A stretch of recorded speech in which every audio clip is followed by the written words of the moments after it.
Today we are going to read Frog Went A-Courtin, retold by John Langstaff, pictures by Ferrar Rojankowski. Frog went a-courtin. He did ride, sword and pistol by his side.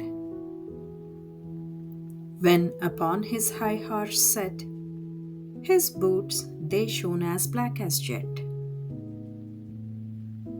He rode right up to Mouse's hall, where he most tenderly did call,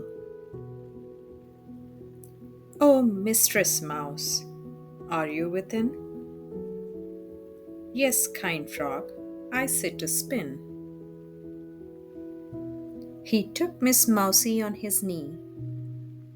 "Pray, Miss Mousie, will you marry me?" "Without my Uncle Rat's consent, I would not marry the president." Then Uncle Rat he soon comes home.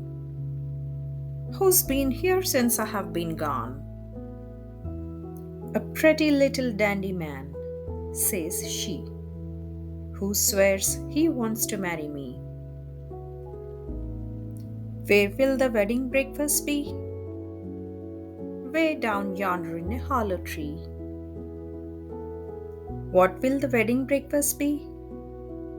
"3 green beans and a black-eyed pea." "Who will make the wedding gown?" "Old Miss Rat from Pumpkin Town." Then Uncle Rat gave his consent, and that's the way the marriage went. The first to come in was a little white moth to spread on the tablecloth. Next to come in was a big black bug. On his back was a cider jug. Next to come in was Mr. Coon, waving about a silver spoon. Next to come in was a spotted snake, passing round the wedding cake. Next to come in was a bumblebee, a banjo buckled on his knee. Next to come in was a nimble flea, to dance a jig for the bumblebee. Next to come in was the old grey goose. She picked up her fiddle and she cut loose. Next to come in were 2 little ants, fixing round to have a dance. Next to come in was a little old fly. He ate up all the wedding pie. Next to come in was a little chick. He ate so much it made him sick. The last to come in was the old Tom Cat.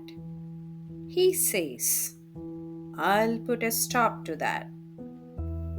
The frog and the mouse, they went to France, and this is the end of my romance. Frog's bridle and saddle are laid on the shelf. If you want any more, you must sing it yourself. The end. Here is the story of this story. It was written down in Scotland more than 400 years ago, and it has always been the kind of story that was told and sung to children instead of being read to them.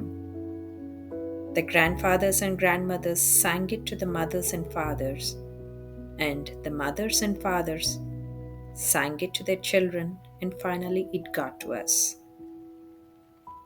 When America was first discovered and the people came from England and Scotland to live here, they brought this ballad along with them, and they kept on singing it to the children. It spread all over the country with the people as they moved from the north and south to the west. The story of the frog and the mouse became a part of America and belongs to all of us today. Thank you.